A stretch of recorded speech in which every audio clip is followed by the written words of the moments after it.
Hello students, this is AJ Yadav from MPIC Rudhauli बस्ती।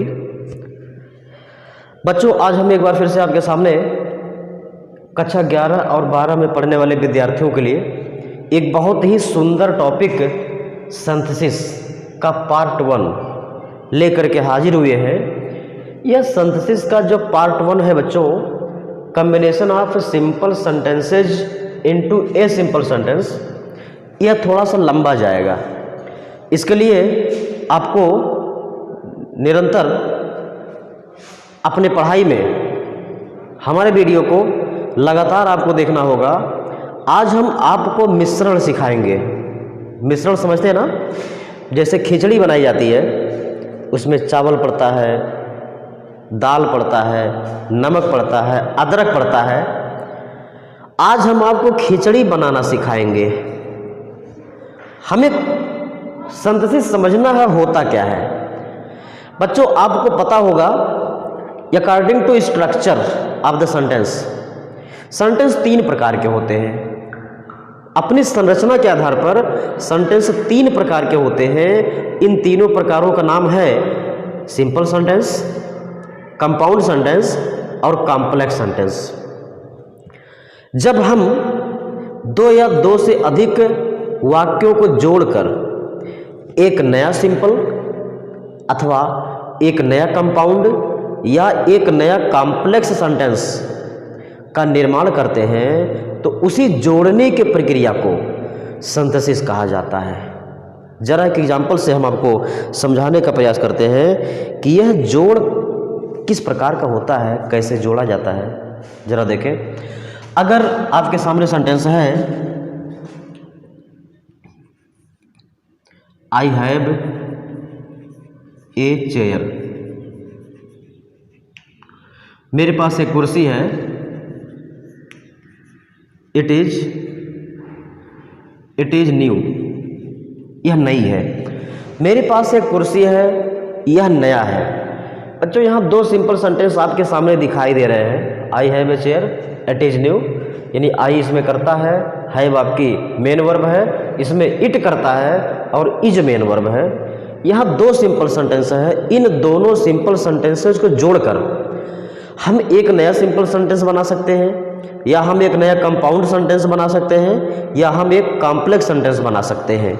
तो देखिए, हम तीनों बना करके सिखा रहे हैं आपको, एक परिचय दे रहे हैं कि आखिर सिंथेसिस कहलाता क्या है। बच्चों, जब इस दोनों को जोड़ करके हम एक सिंपल बनाएंगे तो आपका जो सिंपल सेंटेंस बनेगा वो ये बनेगा कि I have a new chair. Sentence था मेरे पास एक कुर्सी है, यह नया है। आपका जो सिंपल सेंटेंस बना बच्चों, मेरे पास एक नई कुर्सी है। इस वाक्य में देखिए, सिर्फ एक सब्जेक्ट है और ओनली 1 फाइनाइट वर्ब, केवल एक फाइनाइट वर्ब है। इस प्रकार यह सिंपल सेंटेंस हो गया। हम इसे कंपाउंड सेंटेंस भी बना सकते हैं। जब हम इसे कंपाउंड सेंटेंस बनाएंगे बच्चों, तो देखिए कुछ इस प्रकार का बनेगा।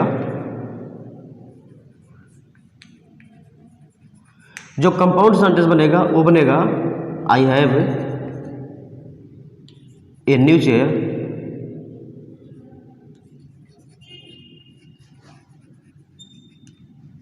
एंड इट इज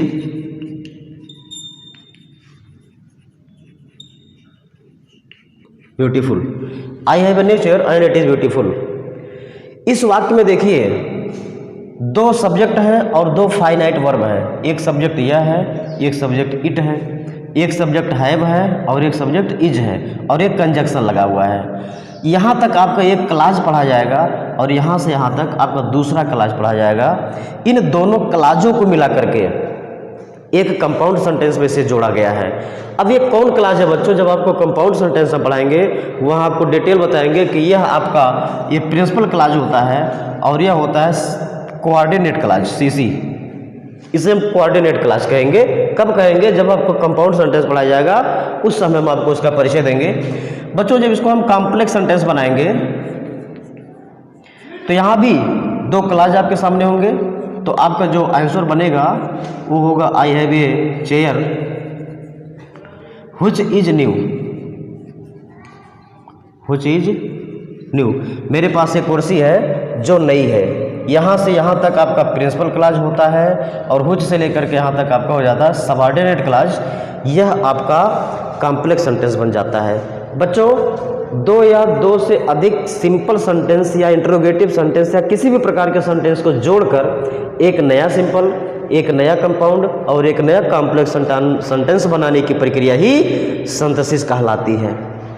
आप समझ गए होंगे कि सिंथेसिस क्या है। सिंथेसिस दो या दो से अधिक प्रकार के वाक्यों को जोड़कर एक साधारण, एक कंपाउंड और एक कॉम्प्लेक्स सेंटेंस बनाने की कला है, एक नया सेंटेंस बनाने की प्रक्रिया है जिसे हम सिंथेसिस कहते हैं।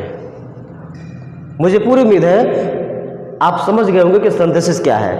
अब सिंथेसिस में कुल 3 टॉपिक बनेंगे बच्चों। पहला टॉपिक बनेगा कि दो या दो से अधिक सिंपल सेंटेंस को जोड़कर एक सिंपल सेंटेंस बनाना, जो हम सिखा रहे हैं आज, combination of simple sentences into a simple sentence, यानी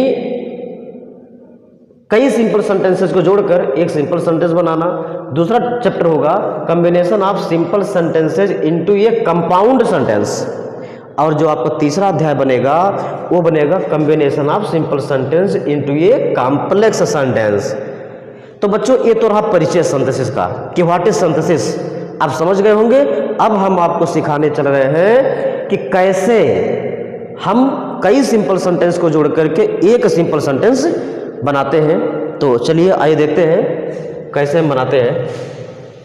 तो बच्चों, जब आपके सामने दो या दो से ज़्यादा साधारण वाक्य दिए गए हों तो उनको हम निम्नलिखित फार्मूलों के तहत सिंपल सेंटेंस में जोड़ सकते हैं। कुल 8 फार्मूले हैं। उन 8 फार्मूलों को हम एक क्रम से लिख देते हैं। आपका जो पहला फार्मूला है वो है by using participle. By using participle. आपका जो दूसरा फार्मूला है वो है बाय यूजिंग इन्फिनेटिव। आपका जो तीसरा फार्मूला है वो है बाय यूजिंग जीरंड और ए प्रीपोजिशन।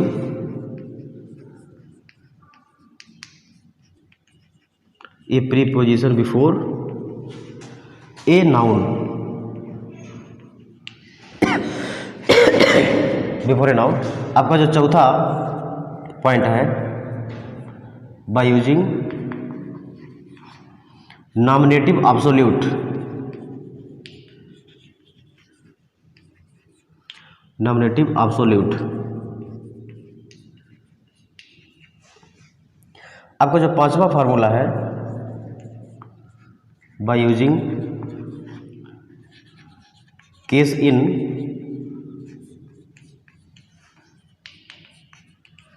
अपोजिशन। छठवां है by using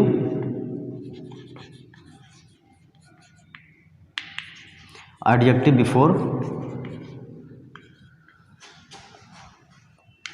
before a noun. जो आपका सातवां फार्मूला है वो है बाय यूजिंग कंजक्शन।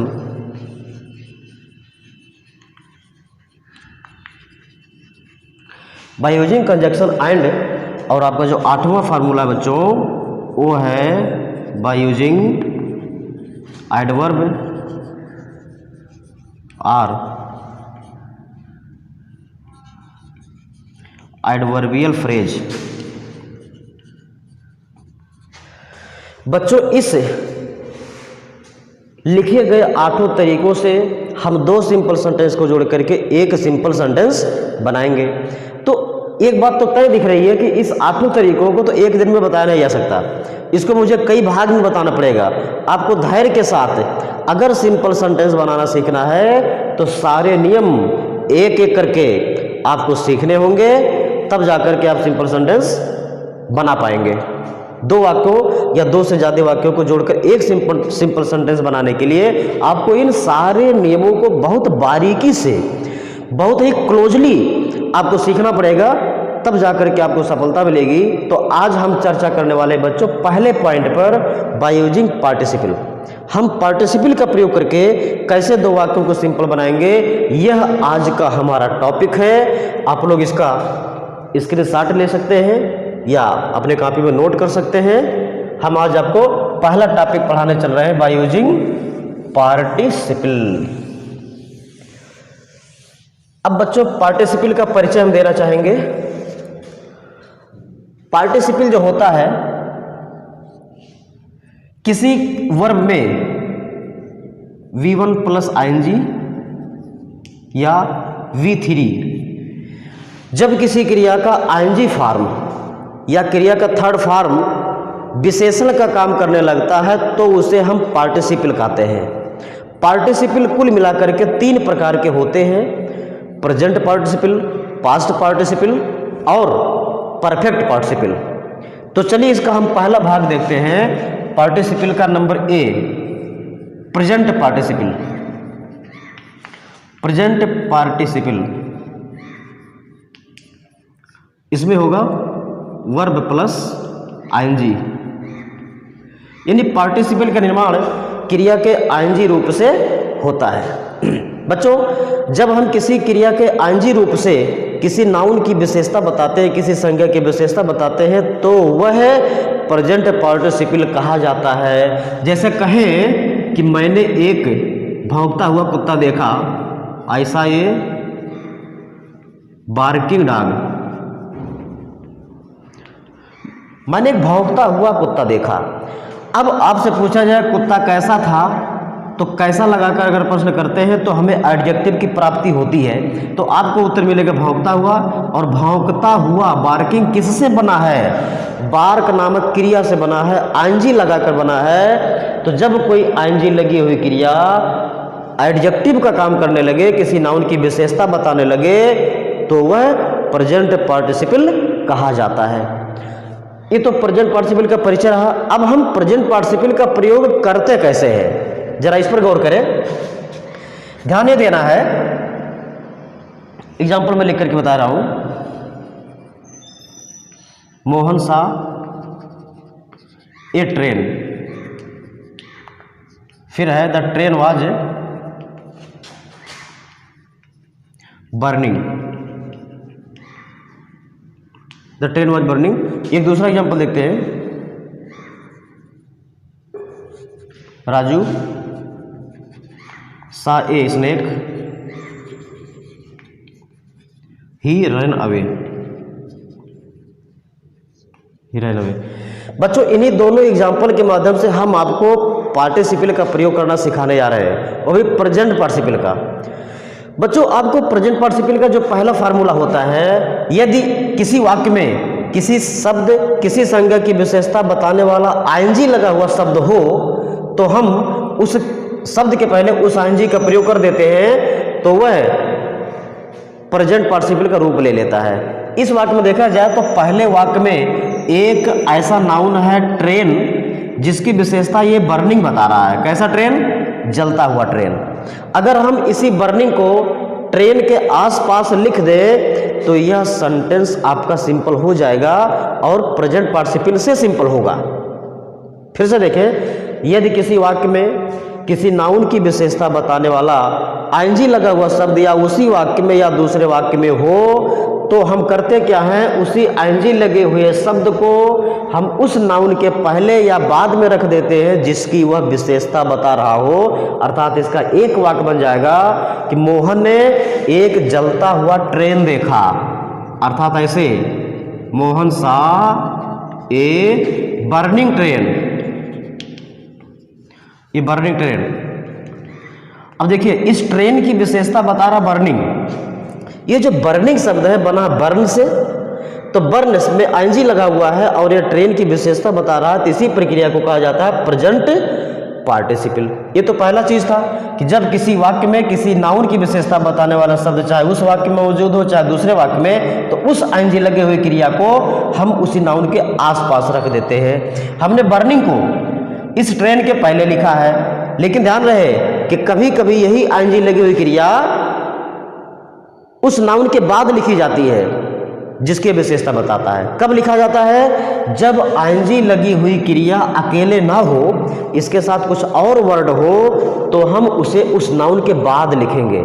मान लीजिए यहां लिखा होता Mohan Sai train, the train was burning in the field, train खेत में जल रही थी। तो अगर इन द फील्ड होता तो बर्निंग को हम यहां नहीं लिख सकते थे, ट्रेन के बाद लिखते, तब हो जाता Mohan Sai train burning in the field. इस प्रकार का होता बच्चों।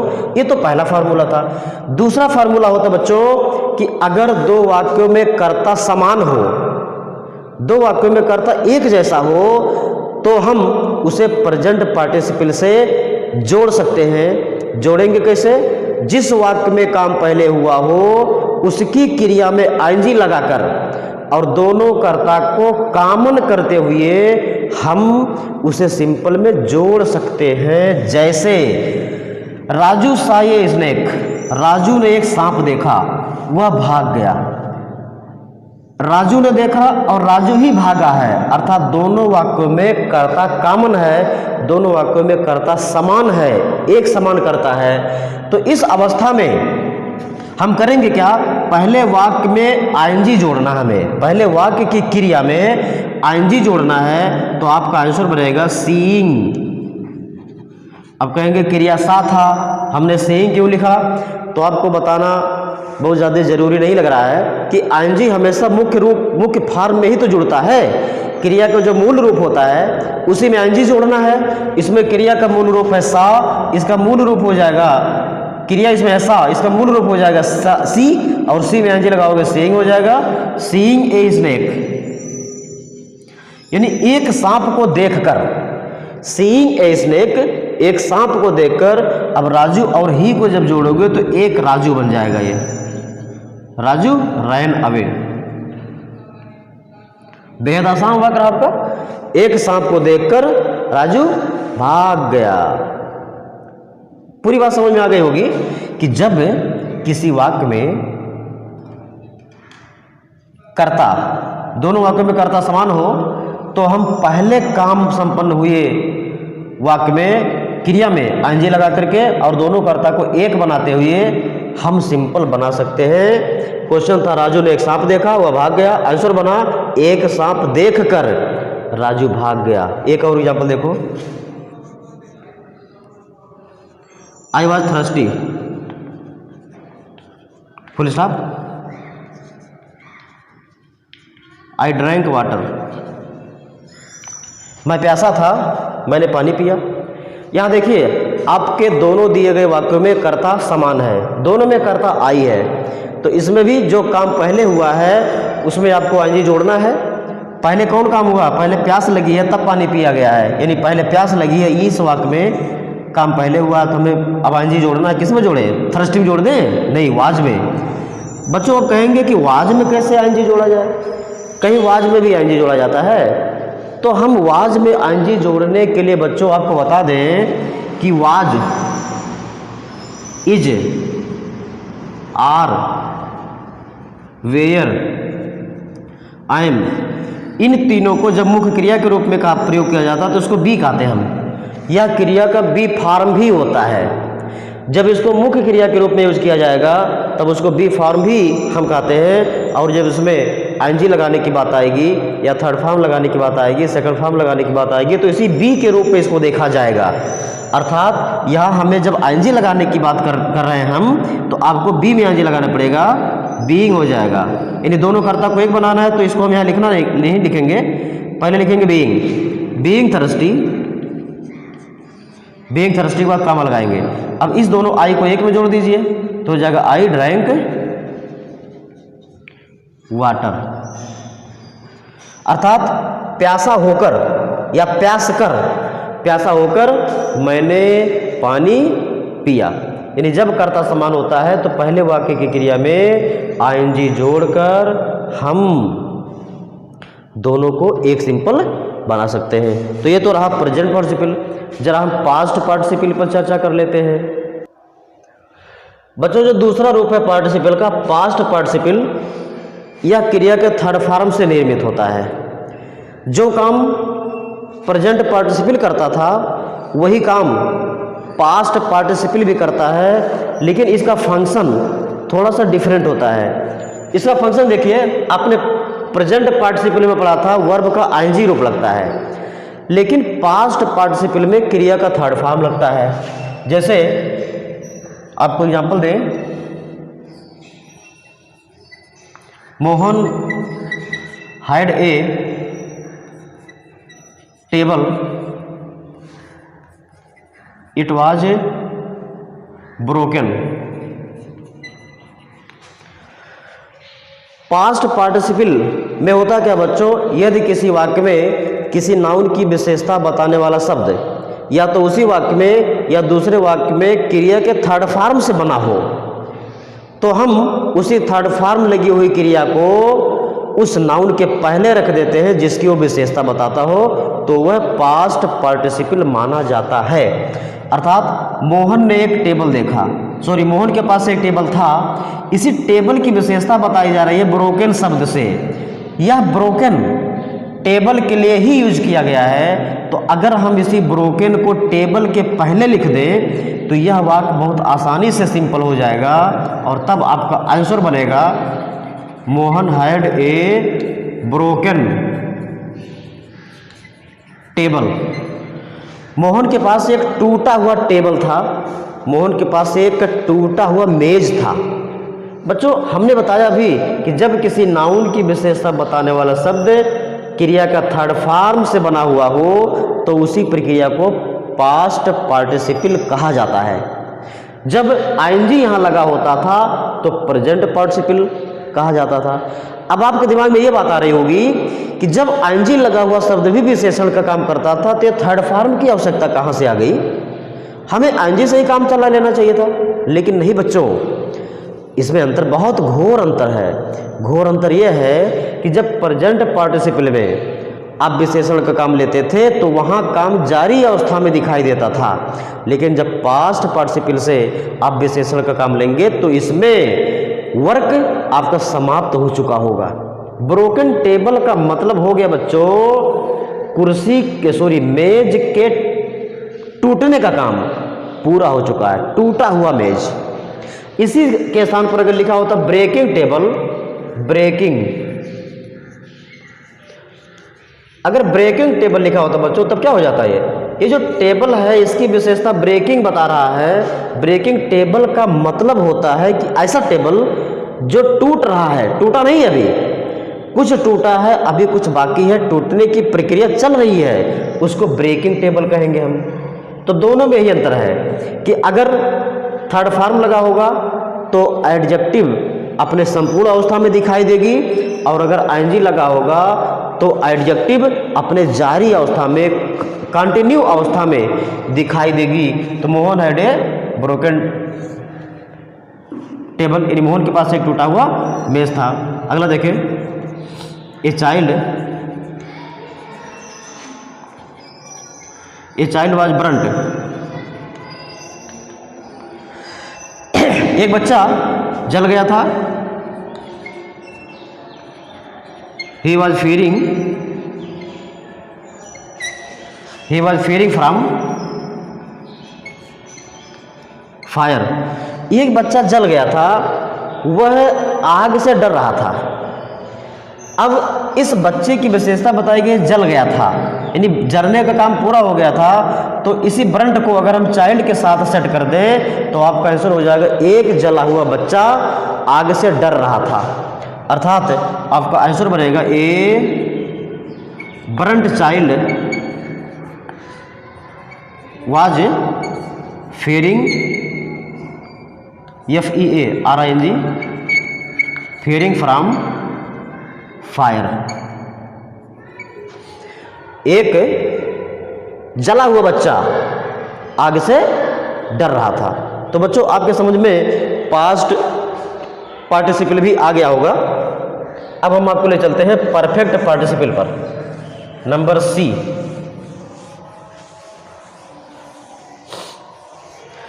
परफेक्ट पार्टिसिपल बच्चों बहुत आसान है, नंबर सी है परफेक्ट पार्टिसिपल।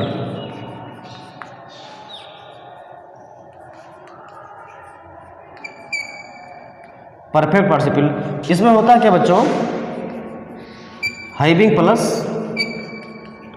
V3 लगा रहता है। एग्जाम्पल देखें,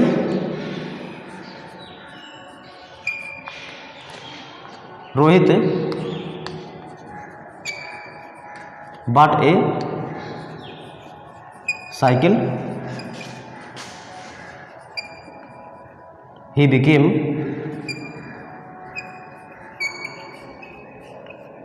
हैप्पी। रोहित बाटे साइकिल, he became हैप्पी। बच्चों परफेक्ट पार्टिसिपल का प्रयोग वहाँ होता है जब एक ही व्यक्ति के द्वारा एक काम समाप्त करने के कुछ देर बाद दूसरा काम भी शुरू कर दिया जाता है, तो वहाँ परफेक्ट पार्टिसिपल लगता है। इसमें करते क्या है, दोनों कर्ता का कॉमन होना जरूरी है। साइकिल को रोहित ने खरीदा है और खुश भी वही हुआ है, रोहित ही, दोनों कर्ता एक ही है। अगर ऐसे दोनों कर्ता एक हैं तो हम उसे परफेक्ट पार्टिसिपल से जोड़ सकते हैं। जोड़ेंगे कैसे, जैसे हम प्रेजेंट पार्टिसिपल में जोड़ते थे, इस क्रिया में आईएनजी लगाकर यहाँ हैविंग प्लस थर्ड फॉर्म लगाकर हम इस वाक्य को जोड़ेंगे, तो आपका जो आंसर बनता है वो ये बनता है हैविंग, इसका थर्ड फॉर्म ये खुद ही थर्ड फॉर्म के रूप में है, हैविंग बॉट ए साइकिल, यहाँ कामा लगा देंगे, रोहित और ही को मिला करके एक कर्ता बन जाएगा, Rohit became happy. Having bot ए साइकिल, रोहित बिकेम हैप्पी। एक साइकिल खरीदने के पश्चात रोहित खुश हो गया था, रोहित बहुत खुश हो गया था। अब आपके दिमाग में एक बात और आ रही होगी कि जब हम यही काम प्रेजेंट पार्टिसिपल में करते थे तो फिर परफेक्ट पार्टिसिपल की आवश्यकता क्यों पड़ गई। बच्चों थोड़ा सा अंतर है, प्रेजेंट पार्टिसिपल और परफेक्ट पार्टिसिपल में एक मामूली डिफरेंस है। वो डिफरेंस जानिए क्या है कि प्रेजेंट पार्टिसिपल में एक ही करता दोनों कामों को करता था, लेकिन जैसे ही एक काम खत्म होता था दूसरा शुरू हो जाता था, यानी दोनों काम के बीच अंतराल कम होता था। लेकिन यहाँ क्या होता है बच्चों, दोनों कामों के बीच कुछ अंतराल हो सकता है। तो यदि अंतराल है तो आप परफेक्ट पार्टिसिपल लगा दीजिए, यदि दोनों कामों के बीच अंतराल नहीं है तो आप प्रेजेंट पार्टिसिपल लगा दीजिए। दूसरी चीज, यह जो परफेक्ट पार्टिसिपल है पहला खंड पैसिव अवस्था में भी आ सकता है, जैसे the boy was punished by the teacher